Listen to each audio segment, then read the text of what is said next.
बाळांनो, आपण काल कोणती गोष्ट पाहिली होती? स्वामीची शिकवण. Very good. त्या गोष्टीतून काय शिकायला मिळालं आपल्याला? एकेकाने स्वतःच्या पायावर उभे राहायचं. बर. प्रेम. बरोबर. आईवर प्रेम करायचं. बरोबर. आपल्या आईवरती प्रेम करायचं. आईला कधी उलटून नाही बोलायचं. आईला कधी उलटून नाही बोलायचं. बरोबर. हे बोल. आई बाबा जे सांगतात ते करायला पाहिजे. आई बाबा जे सांगतात तसंच आपण केलं पाहिजे. आईवर कधी राग करायचा नाही. सर्वात महत्वाचं, आपल्या आईवर कधी राग धरायचा नाही किंवा रुसून बसायचं नाही, रागवून बसायचं नाही. Very good. खूप छान. अतिशय छान गोष्ट लक्षपूर्वक तुम्ही ऐकली, ती लक्षातही ठेवली. फक्त फरक एवढाच आहे, जे आपण ऐकतो, जे आपल्याला समजलं, जे आपल्याला आवडलं तसं करायचं. आपण नुसतं म्हणतो आईवर रागवायचं नाही, आपण रागून तर बसतो. आईला उलट बोलायचं नाही, आपण उलट तर बोलतो. मग आपल्या शिकवण्याचा काय उपयोग?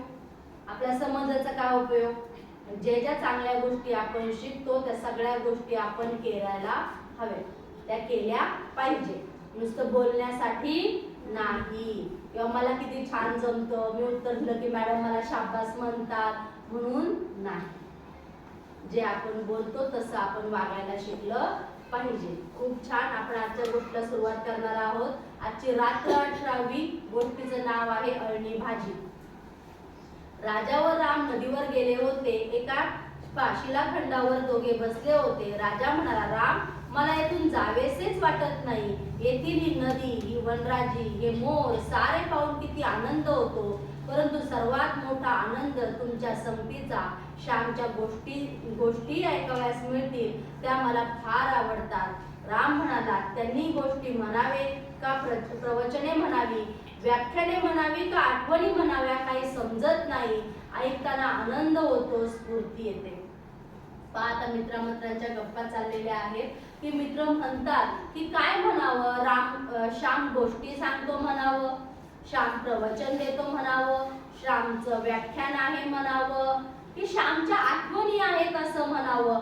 त्याला काय म्हणावं असं कळत नाही. पण त्या ऐकल्याने आनंद मात्र फार होतो. त्या ऐकत राहाव्यास असं नेहमी वाटतं. म्हणजेच बाळांनो, कधी कधी आपण की ज्या काही गोष्टी आपल्याला मिळतात ना, तर नेमकं काय म्हणायचं हे आपल्याला कळत नाही. तो शब्द पटकन आपल्याला आठवत नाही. की आपली आई आपल्यासाठी कितीतरी गोष्टी करत असते, बरोबर.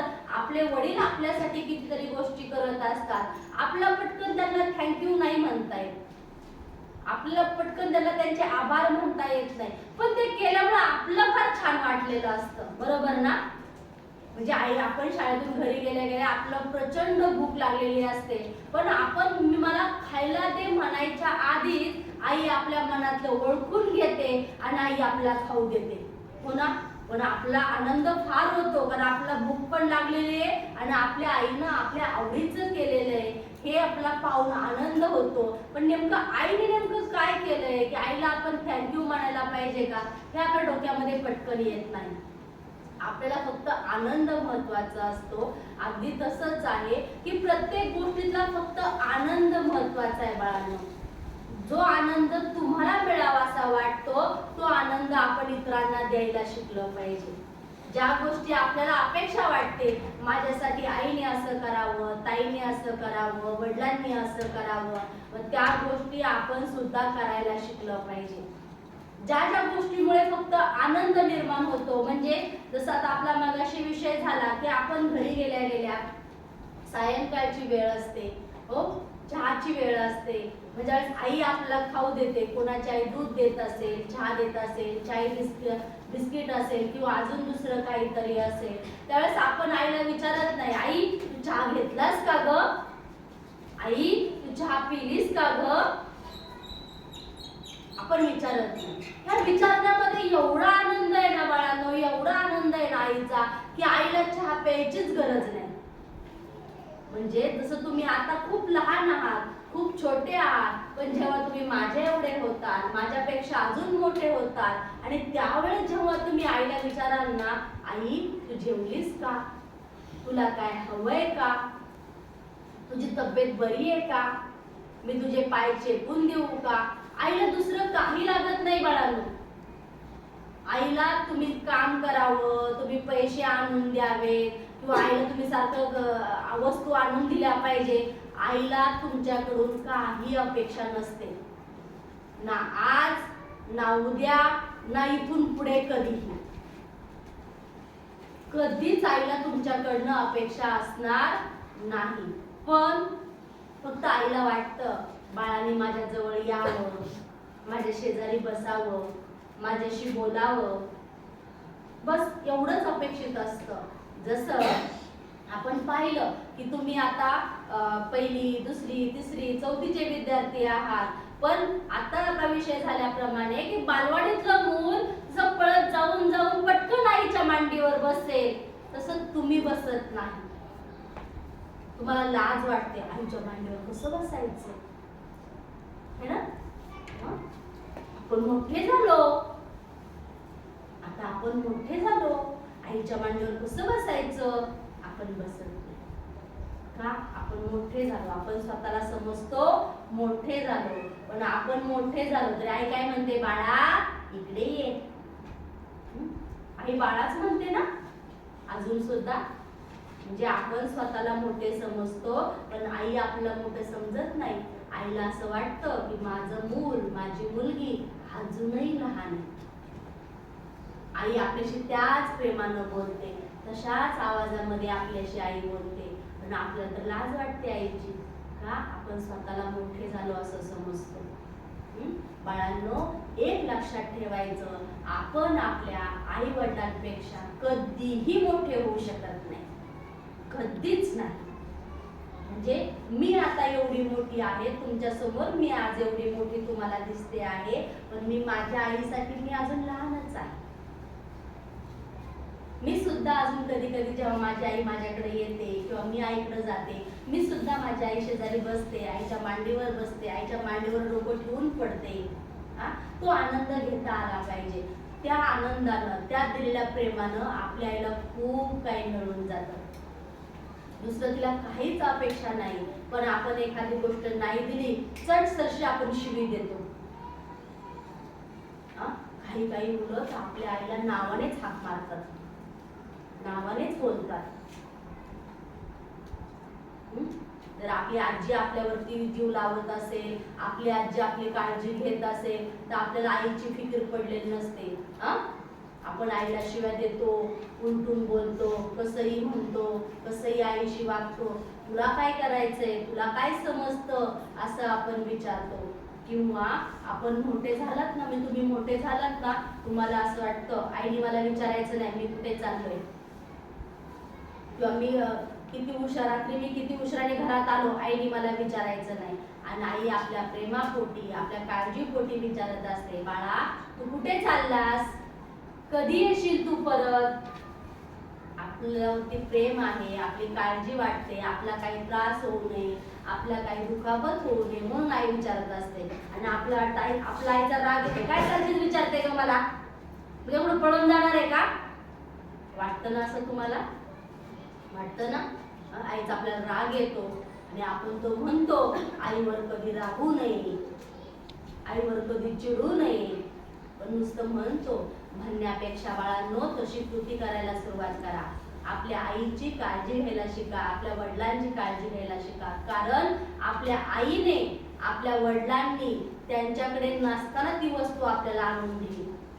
म्हणजे ते आपलं पुस्तकं घेऊ शकत नाही. असं कधी झालंय का रे की आपला वाढदिवस आला आणि आपल्या वाढदिवसाला आईने ड्रेसच नाही घेतला, आईने सांगितलं फाटलेला ड्रेस आहे ना त्यालाच मी शिवते, तोच तू घाल. झालंय असं कधी? काय करतात आई वडील त्यावेळेला, काय करतात,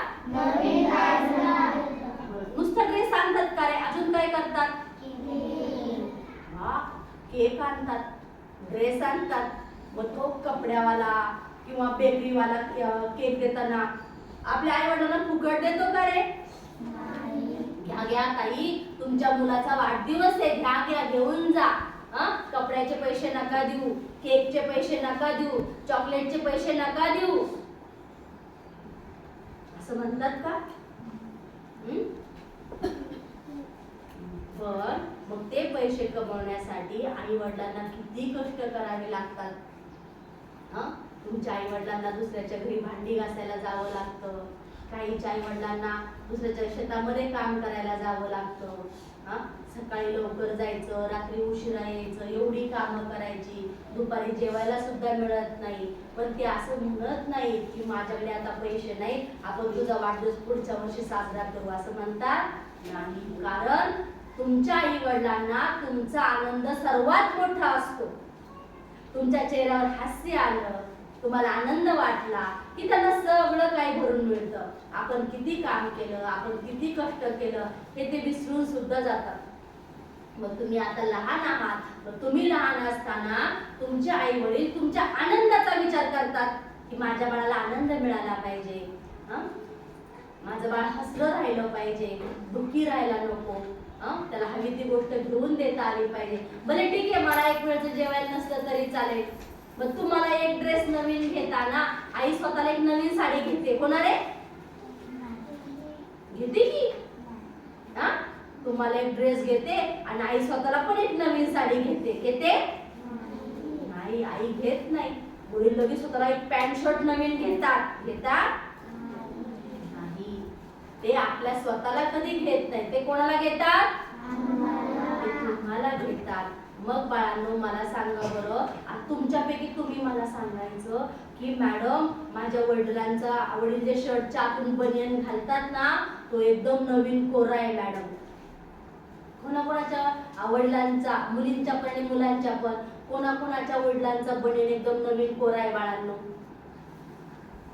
कसा आहे रे तो? सांगा बरं, कसा आहे रे तो? तुम्हाला माहिती की नाही?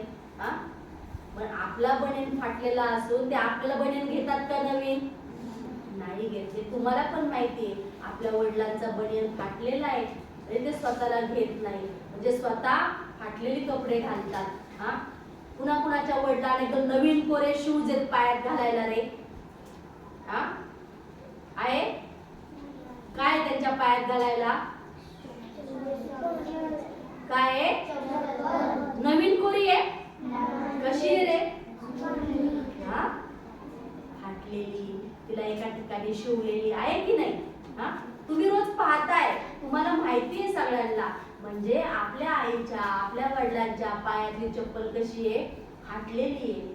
बनियन फाटलेला आहे, चप्पल शिवलेली आहे. पण ते असा विचार करत नाही की माझी चप्पल फाटली आहे, मी नवीन घेऊन येतो. कधी कधी ते बिना चप्पलचे जातात, निघून जातात ना. पण मला सांगा, तुम्हाला मात्र शाळेचा छान युनिफॉर्म, मॅडमने शाळेत बुक मागितली की लगेच बुक घेऊन येतात. मुलाचा वाढदिवस आहे, लगेच मॅडम जवळ शाळेमध्ये चॉकलेटचा पुडा, पेन्सिल पाठवतात, तुम्हाला नवीन ड्रेस घेतात, त्यांच्यासाठी केक आणतात. म्हणजे आपली ऐपत नसतानाही करतात ते फक्त आई वडील. आपण करू नये का त्यांच्यासाठी तेवढं? आपल्या जबाबदारी नको का तेवढी बाळांनो? की माझ्या एवढी माझ्यासाठी आता एवढं करतात, माझ्या शेवटच्या श्वासापर्यंत मी त्यांच्यासाठी करत राहणार. मी त्यांच्यासाठी करायला पाहिजे. त्यांनी माझ्यासाठी जे जे सोसलं, जे जे कष्ट केले, त्याची जाणीव मला असली पाहिजे. ते उपाशी राहून त्यांनी माझ्या आवडीचा मला खाऊ दिला. ते अनवाणी पायाने चालत राहिले, पण मला मात्र स्कूलचा शूज आणि सॉक्स घेऊन दिले. त्यांचा बनियन फाटका आहे, कपडे फाटके आहे, पण त्यांनी मात्र वाढदिवसाला मला नवीन ड्रेस घेऊन दिला. याची जाणीव तुम्ही ठेवायची. आणि जसं तुम्ही मोठं होत जाल हे कधी विसरायचं नाही. किती मोठे झालात तरी आपल्या आई वडिलांचे कष्ट विसरायचे नाही. त्यांची काळजी घ्यायची, त्यांची विचारपूस करायची, त्यांच्यावरती प्रेम करायचं. जरी एखादी गोष्ट मनासारखी नाही घडली, नाही आवडली, रागवून रुसून बसायचं नाही. उलट त्यांची सेवा करायला शिका. आपण नेहमी तुम्हाला सांगतो, एक वेळ भगवंताची सेवा नाही केली तरी चालेल, पण आपल्या आई वडिलांची सेवा करा. आपण तासभर बाहेर खेळतो की नाही सांगा बरं? त्या मित्राबरोबर अंधार कधी पडला आपला कळत नाही. टीव्ही समोर तासभर जातो, मोबाईलवर तासभर जातो, खेळण्यात तासभर जातो. झोपायची वेळ येऊन तरी आपला कळत नाही. पण 5 मिनिटं दिवसभरातले फक्त 5 मिनिटं आई वडिलांचे पाय दाबायला आपल्यालाच कंटाळा येतो. कधीच आपल्याला झोप येते, आपले हात दुखून येतात, आपली पाठ दुखून येते लगेच. का बरं? आपण पूर्ण दिवसभरातले फक्त 5 मिनिटं जर आपल्या आईला दिली, आपल्या वडिलांना दिले, 5 मिनिटं आपण त्यांचे हात पाय दाबून दिले, त्यांना आभाळा एवढा आनंद होईल, आभाळा एवढा की आज माझ्या मुलीनं, आज माझ्या मुलानं न सांगता माझे पाय दाबले. ते लगेच म्हणतील नको बाळा, नको दाबू पाय, जाऊन झोप. म्हणतील नाही धर माझे पाय दाब असं म्हणतील. हा जर हा पण पाय दाब असं म्हणतील. काय म्हणतील रे ते? हो म्हणतील. कारण आई वडील कधी सेवा करून घेत नाही. आई वडील हे भगवंत स्वरूप असतात. ते फक्त सेवा देणंच त्यांना माहिती असतं, सेवा घेणं माहित नाही. हा एखाद्या दिवशी खूपच थकले असतील, खूपच त्रास होत असेल, त्यांना सहन होत नसेल, डॉक्टरकडे जायचं नसेल, डॉक्टरकडे जायला पैसे नसतील, त्यावेळेस तर ते एखाद्या वेळेस म्हणतील बाळा माझ्याकडे पाय दाबून दे रे, माझ्या डोक्याला थोडंसं तेल लावून दे रे. एखाद्या वेळेस ते म्हणतील. पण त्यांनी म्हणायच्या आधी आपण जर दररोज त्यांचे 5 मिनिटं पाय दाबून दिले तर, आपण छान त्यांच्या डोक्याला तेल घेऊन मालिश करून दिली तर तो आनंद त्यांना मिळेल ना. आणि तो आनंद इतका मोठा असेल ना बाळांनो, त्याला कुठल्याही शब्दात न सांगता येणार आहे तो. आणि तो आपल्या आईला जगण्यासाठी, आयुष्यभर पुरण्यासाठी असतो. मग आपण आईला पैसे देऊ शकत नाही, दुसरं काही करू शकत नाही, पण हा आनंद आपण देऊ शकतो. आणि तुमच्या आणि माझ्या शेवटच्या श्वासापर्यंत हा आनंद द्यायला शिका. तर तुम्ही इतके मोठे व्हाल ना, तुम्हाला कुठल्याही देवळात जायची गरज नाही, कुणाच्याही पाया पडायची गरज नाही. फक्त आपल्या आई वडिलांची सेवा करा. त्यांचं रोज सकाळी शाळेत यायचं आणि उठल्या त्यांचं दर्शन घ्या. संध्याकाळी सुद्धा जेवण करायच्या आधी देवबाप्पाच्या पुढे देव दर्शन घेतलं, त्यांचंही दर्शन घेत चला. तुम्हाला देवबाप्पाच्या पाया पडायची गरज लागणार नाही. संध्याकाळी हातपाय तोंड धुतलं, फ्रेश झाला, जेवायला बसायचंय. आपले आई वडील कामावरून घरी आले, त्यांचं दर्शन घ्या, जेवायला बसा, अभ्यास करा आणि झोपून जा. इतके तुम्हाला आशीर्वाद मिळतील ना बाळांनो, तुम्हाला कोणाच्याही मदतीची आयुष्यात गरज पडणार नाही. पण आपण कधीच पाया पडत नाही आईच्या. पडतो का सांगा बरं? कधीच पाया पडत नाही. म्हणजे आपलं आई जवळ जाऊन बसणं, आईशी बोलणं, आईची प्रेमाने विचारपूस करणं, आई वडिलांचा आशीर्वाद घेणं, हे आपल्याकडे राहिलंच नाही. का?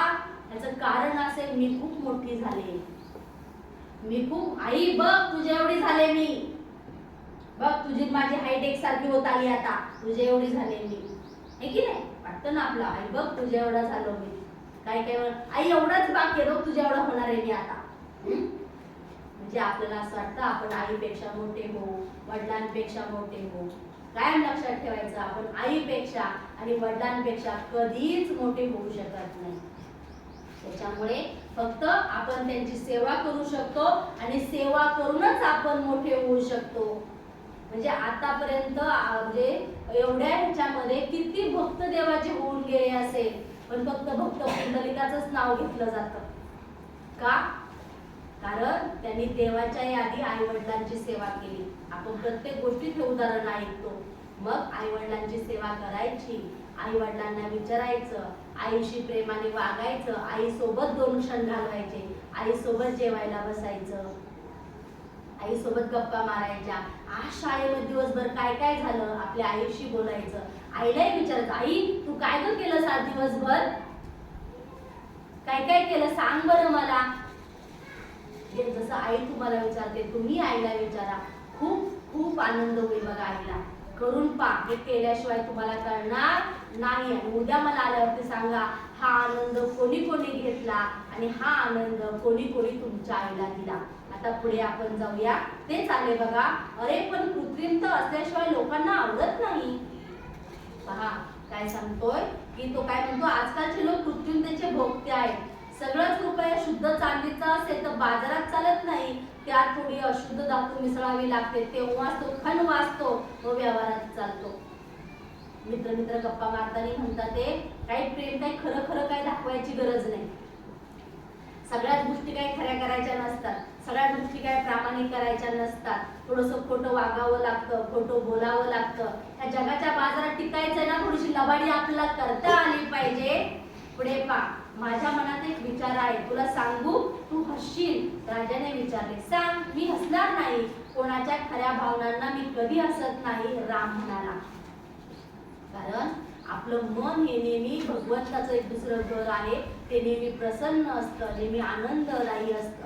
आणि ज्या वेळेला आपल्या मनातून खऱ्या भावना येतात ना, त्या कधी आपल्याला दुखू नये वाटतं, आपणही इतरांच्या दुखवायच्या नाही. पहा, श्यामच्या आठवणी प्रसिद्ध केल्या तर मुलांना वाचायला आवडतील, बायकांना वाचायला आवडतील, आई बापांस त्या उपयोगी पडतील.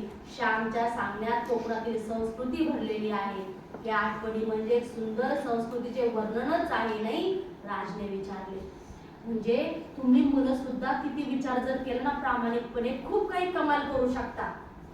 कारण जगात अशक्य अशी कुठलीच गोष्ट नाही. आणि मुलांनो, तुमच्यापेक्षा हुशार जगात कुणीच नाही, अगदी मी सुद्धा नाही. एवढे हुशार आहात तुम्ही. तुम्ही जर ठरवलं ना, तुम्ही ती गोष्ट करून दाखवता. त्यातच उदाहरण दिले की मित्र मित्र गप्पा करताना म्हणतात, चर्चा करताना म्हणतात, अरे मला असं वाटतं की श्याम आपल्या ज्या गोष्टी सांगतो ना, त्या गोष्टी आपण प्रसिद्ध केल्या तर म्हणजे आई वडिलांना पण कळेल की मुलांशी कसं वागलं पाहिजे, मुलांना सुद्धा कळेल आई वडिलांशी कसं वागलं पाहिजे. आणि सगळ्यांना जर कळलं, सगळीकडे प्रेम निर्माण होईल, आदर निर्माण होईल, भेदभाव राहणार नाही, भांडण राहणार नाही, द्वेष राहणार नाही. म्हणजे तुमचे विचार किती छान असतात, पण तुम्ही त्याप्रमाणे कृती करत नाही ना, त्यामुळे फरक पडतो. चांगला विचार डोक्यात आला ना की आपण त्याप्रमाणे कृती करायला पाहिजे, आणि मग बघा किती आनंद आहे. परंतु श्यामला ते आवडणार नाही, त्याला आत्मविश्वास नाही. कोण असल्या गोष्टी वाचायला तयार आहे? लोकांना भव्य भडक पाहिजे, त्यांना लैला मजनूच्या गोष्टी पाहिजे, असे तो म्हणतो. राम म्हणाला. राजाने सांगितलं की राम म्हणतो, अरे बहुतेक श्यामला आवडायचं नाही रे.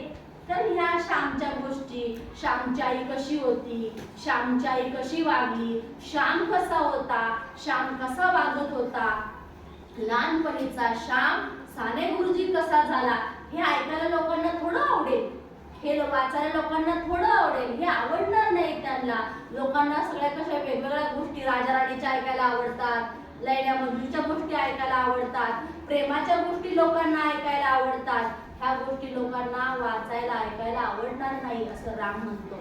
त्यांचे बोलणे चांगले होते, तोच घंटा झाली, रात्रीची घंटा. दोघे मित्र आश्रमात जावयास निघाले. श्याम रातची वाट पाहता. राजा व राम दोघे येताना त्यांना दिसले. आज मला नाही का रे हाक मारली? अगदी दोघेच गेलात? श्यामने विचारले.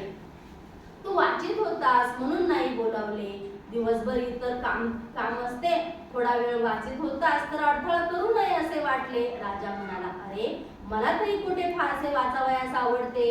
विश्वाचा विशाल ग्रंथ वाचावा, मनुष्यांची जीवने वाचावी. बघा किती महत्वाचं आहे.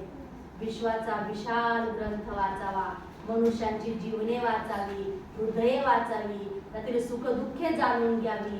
हेच खरे वाचन नाही का? श्याम म्हणाला. किती सुंदर गोष्ट सांगितली. ती समजा एखाद्याला नाही आवडत पुस्तक वाचायला, आपण सांगतो गोष्टीची पुस्तक वाचा रे, इतर गोष्टी बाहेरची पुस्तकं आहेत ती वाचा, तुमची शाळेची पुस्तकं आहेत ती वाचा. पण तुम्हाला वाचायला आवडतात का? आपण दररोज दुपारी गोष्टीची पुस्तकं वाचायला देतो, खरे वाचायला आवडतात तुम्हाला ती? प्रामाणिकपणे सांगा बरं, खरं आवडतं तुम्हाला वाचायला? श्याम पण तुमच्यासारखाच आहे. तोही म्हणतो नाही रे, मलाही काही फारसं वाचायला आवडत नाही, कारण ह्या जगाचं, ह्या विश्वाचा ग्रंथ म्हणजे जग कसं चाललेलं आहे, जगात काय चाललेलं आहे, ह्या जगात मी नेमकं कसं वागलं पाहिजे, मी नेमकं कसं बोललं पाहिजे, हे वाचणं अपेक्षित आहे. पुस्तकं फारशी नाही वाचली तरी चालतात, त्याने काही फरक पडत नाही. याचा अर्थ असा नाही की पुस्तकच वाचायचं नाही, कारण पुस्तक जर वाचलं तर आपल्याला कळणार कसं काय चाललंय, कसं वागलं पाहिजे, कसं बोललं पाहिजे.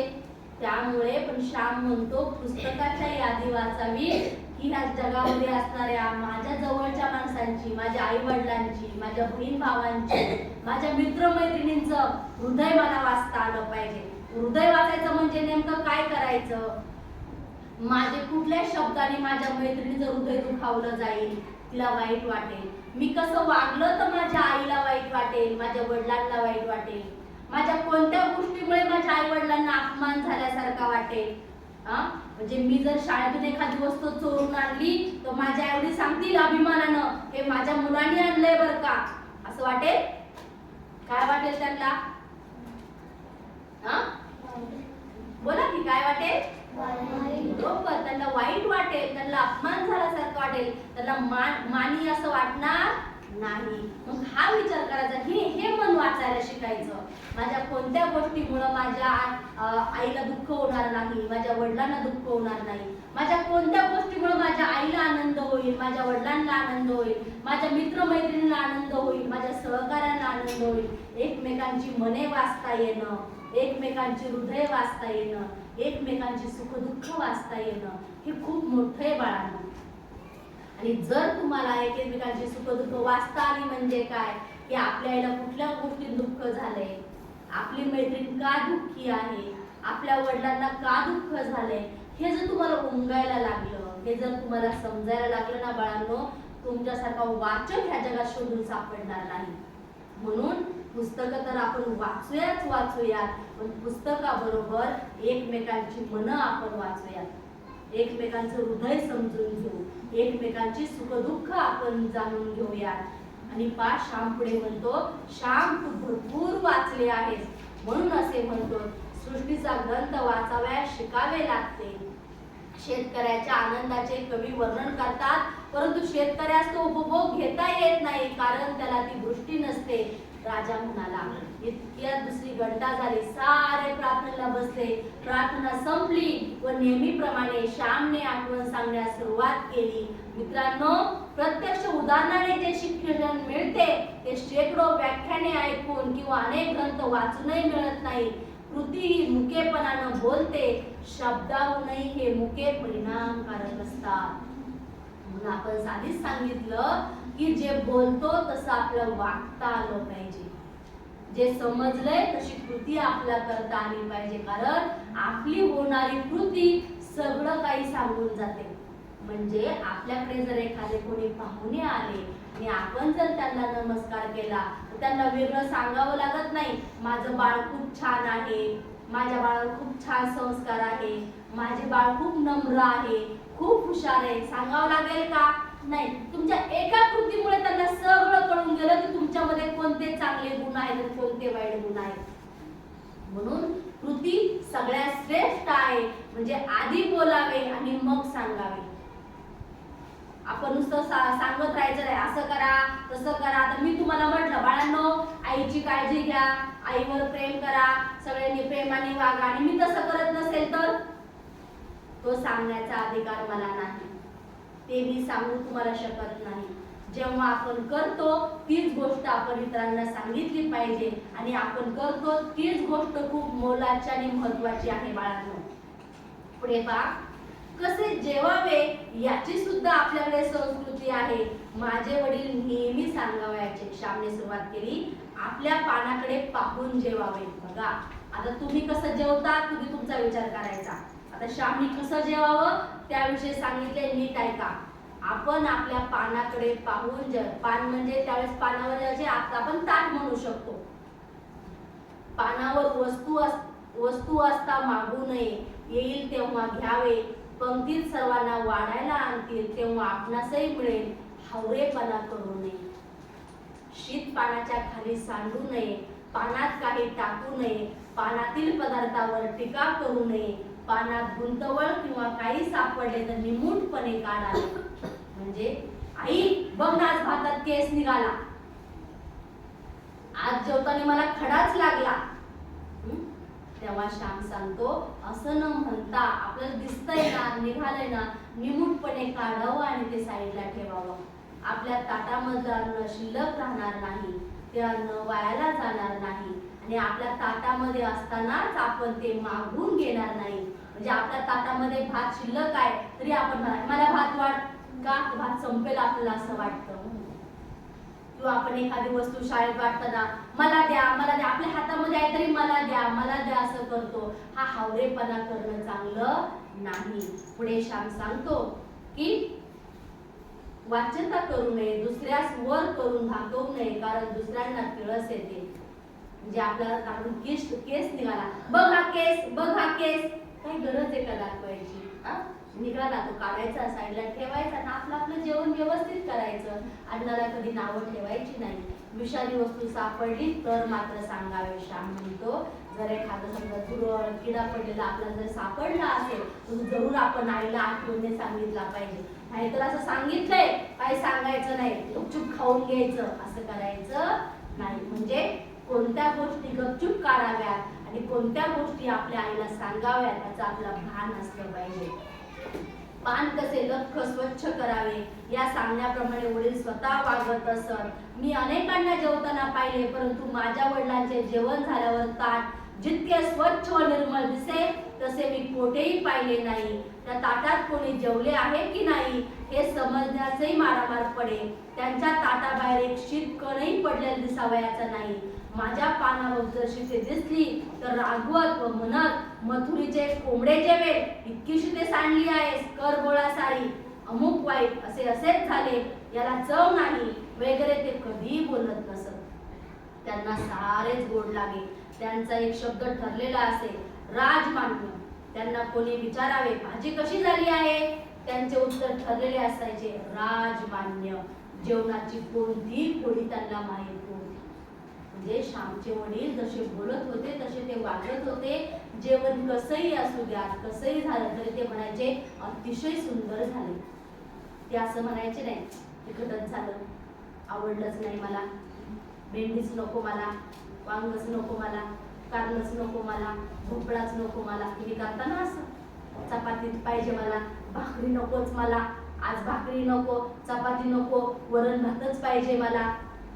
हा जो तुम्ही हट्ट करता की नाही, तसं काहीच करायचं नाही. आपल्या आईनं आपल्यासाठी प्रेमाने जे बनवले, जे आपल्याला दिलंय ते सगळं स्वच्छ आनंदी मनाने खायचं, प्रसन्न मनाने खायचं.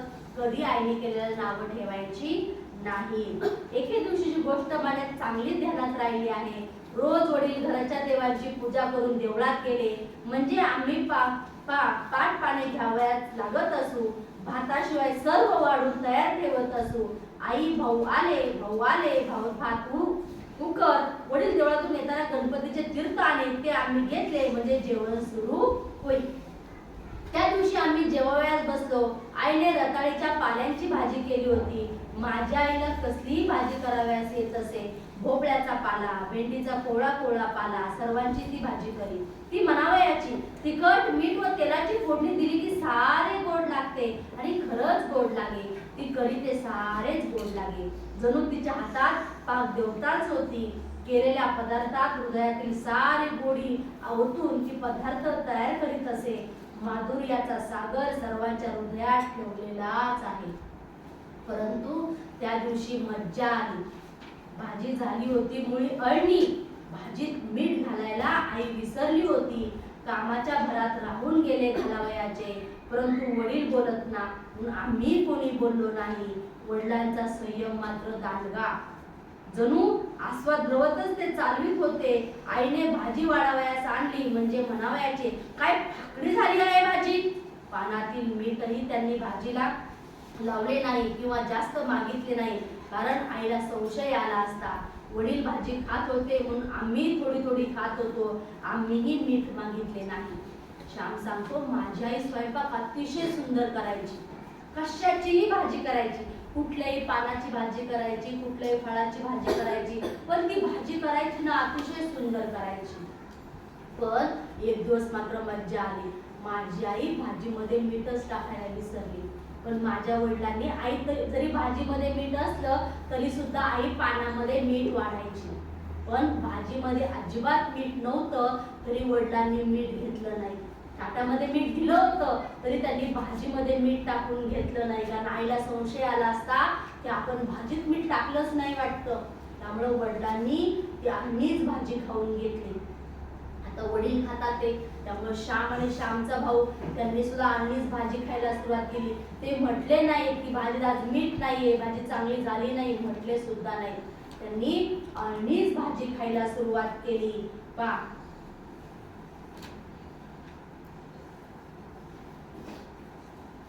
आई मला म्हणाली, तुला नाही का रे आवडली भाजी, खात नाहीस रोजच्या सारखी? मी उत्तर देण्याऐवजी वडील म्हणाले, तो आता इंग्रजी शिकायला लागला ना, त्याला या पालेभाज्या कशा आवडतील?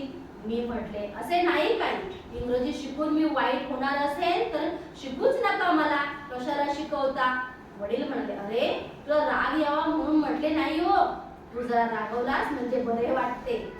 याला फणसाची भाजी आवडते होय ना ग? उद्या पाटीलवाडीहून आणीन हो, जुना मिळाला तर उकडगरेच करा. आई म्हणाली, आणावा, पुष्कळ दिवसात फणसाची भाजी केली नाही. बोलणी अशी होत होत आमची जेवणे झाली.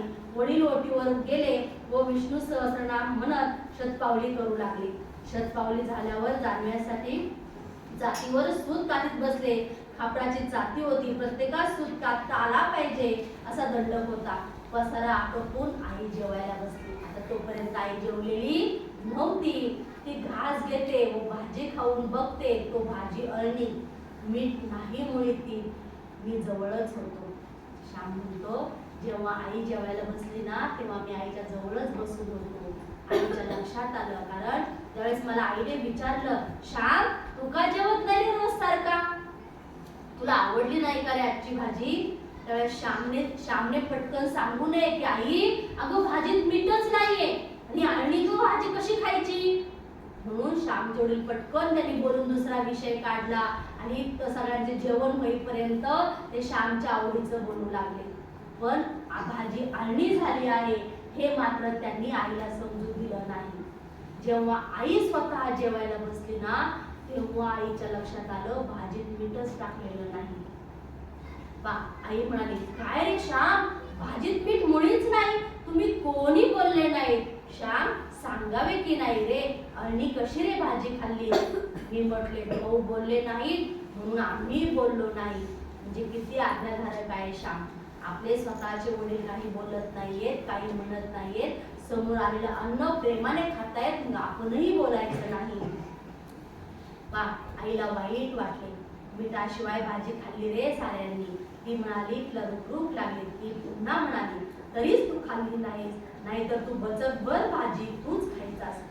आई म्हणते, तरी माझ्या लक्षात आलं होतं, तू भाजी खात नाही याचा अर्थ काहीतरी गडबड आहे. पण तुला, कारण तू खूप बचकभर म्हणजे खूप मोठी भाजी स्वतःच घेऊन खात असतो. अळणी भाजी होती म्हणून तू जास्त खाल्ली नाही, निम्मी तूच संपवायचा. तुला गुलामा भाजी हवी पुष्कळ, माझ्या लक्षात तेव्हाच आले पाहिजे होते, परंतु आता काय बोलू? आपली मोठी चूक झाली असे आईला वाटले. ती वस्तू दुसऱ्याला करून द्यायची, ती चांगली करून द्यावी. जो पदार्थ करून द्यायचा तो चांगला करून द्यावा, मग ती भाजी असो किंवा काही असो. आपण अळणी भाजी वाढली, हैगय केली, निष्काळजीपणा केला, कामात दक्षता ठेवले नाही, हे बरे नाही झाले असे आईला वाटले आणि तिला रुखरुख लागली. रुखरुख लागली म्हणजे तिला वाईट वाटू लागले. बरे, आईला वाईट वाटू नये म्हणून वडील बोलले नाहीत. इतक्या खटपटलं चुलीजवळ धुरात बसून स्वयंपाक केला. तो गोड करून खावा, त्यात दोष पाहू नये, स्वयंपाक करणाऱ्याचे मन दुखू नये, ही वडिलांची दृष्टी. कारण इतक्या खटपट करून म्हणजे एवढा सगळा त्रास सहन करायचा, चुलीसमोर धुरामध्ये बसायचं, एवढ्या सगळ्यांसाठी प्रेमाने अन्न बनवायचं आणि ते अन्न बनवणाऱ्याला आपण सांगायचं, आज काय चांगलं नाही केलं, हे माझ्या आवडीचं नाही केलं, हे मला नको, ते मला नको, हे तू कर, असं आपण सांगायचं. त्याचं मन दुखवतं, त्याला वाईट वाटतं, त्या कारणात जेवण बनवणाऱ्या माणसाला त्रास होतो. म्हणून वडील म्हणतात की कधी दुखवायचं नाही. जो कष्टाने प्रेमाने जेवण बनवतो त्याला कधी दुखवायचं नाही. नसेल एका दिवशी चांगलं झालं, काय हरकत नाही, खायचं. नसेल एका दिवशी आपल्या आवडीचं बनलं, खायचं, काही फरक पडत नाही. पण आपण हे चांगलं झालं नाही, हे मला आवडत नाही, ताटामध्ये उष्ट ठेवून आपल्या आईचं मन आपण कधी दुखवायचं नाही. असं वडिलांची शिकवण होती. दृष्टी म्हणजे शिकवण. शिकवण होते. मित्रांनो, आता खूप महत्वाचं आहे, तुम्हाला शिकण्यासारखं आहे. मित्रांनो, दुसऱ्याचे मन दुखवू नये. आजच्या गोष्टीतून काय शिकणार? दुसऱ्याचे मन दुखवू नये. म्हणून जिभेवर ताबा ठेवून अळणी भाजी मिटक्या मारून खाणारे माझे वडील श्रेष्ठ. का अळणी भाजी आपल्या हातून कशी झाली, का रे तुम्ही कोणी सांगितले नाही, अशी म्हणणारी, चांगला पदार्थ हातून झाला नाही म्हणून मनाला चटका लावून घेणारी, हळहळणारी माझी आई श्रेष्ठ. आता आईचं मन दुखू नये म्हणून अळणी भाजी खाणारे माझे वडील श्रेष्ठ. का माझ्यामुळे सगळ्यांना अळणी भाजी खावी लागली असं वाईट वाटून घेऊन दुःख करत बसणारी माझी आई श्रेष्ठ. दोघेही थोर, श्याम म्हणतो, दोघेही थोर व श्रेष्ठ. हिंदू संस्कृती संयम व समाधान यावर उभारलेली आहे. आपली हिंदू संस्कृती आहे ती आपला संयम आणि आपलं समाधान यावर उभारलेली आहे. त्याचप्रमाणे कर्म कुशलतेवरही उभारलेली आहे. हे दोन्ही धडे माझे आई बापच मला देतात. जसं आपण म्हणतो की आपला सर्वांचा सर्वात पहिला गुरु आपली आई आणि आपले वडील असतात. अगदी तसंच श्याम म्हणतो की माझ्या घरातूनच मला शिकवण मिळते, कोणाचं मन दुखू नये, कोणाला वाईट वाटेल असं आपण बोलायचं नाही, कोणाला त्रास होईल असं आपण कधीही वागायचं नाही. आवडली गोष्ट सगळ्यांना? मग आता रोज कोण कोण आवडीची भाजी खाणार? तू नाही खाणार? तू म्हणणार मला नाही आवडत? खूप छान, खूप छान. तर हात खाली. तर कोणी म्हणणार माझ्या आवडीचं नाही केलं, दुसरा पदार्थ मला करून दे, म्हणणार असं कोणी नाही? आजच्या पासून काय शिकायला मिळालं तुम्हाला? हात हात हात हात सांगा मला. हा सांगा वैभवी. आपल्यामुळे दुसऱ्यांचं मन कधी दुखवायचं नाही. बरोबर, आपल्या कृतीमुळे समोरचं मन कधी दुखवायचं नाही. प्रेम. हा सांग लक्ष्मण, बोल. बरोबर, आईने जे प्रेमाने बनवलंय तेच खायचं. हा बोल. हा खूप मोलाचं आहे. जे दुसऱ्याने कष्टाने आणि प्रेमाने केले त्याला कधी नाव ठेवायचे नाही. ईश्वरी.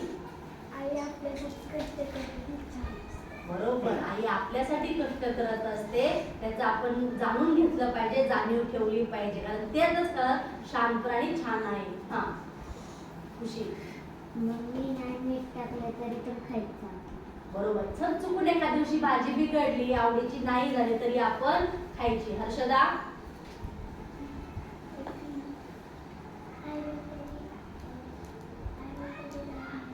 बरोबर.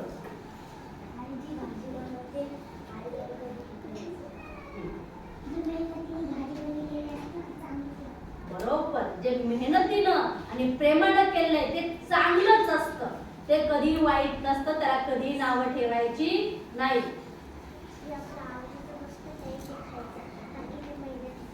बरोबर, आपल्या आवडीचं नसेल तरी खायचं, कारण त्याच्या मागे खूप सारे कष्ट आहे, खूप सारी मेहनत आहे. खूप छान शुभांगी. कार्तिक. आई बाबाचे पाहिजे पाहिजे. हा आई बाबाचे पाहिजे पाहिजे. हा बरोबर, त्यांची सेवा करायची, कारण ते आपल्यासाठी कष्ट करतात, त्यामुळे आपण त्यांची सेवा करायची.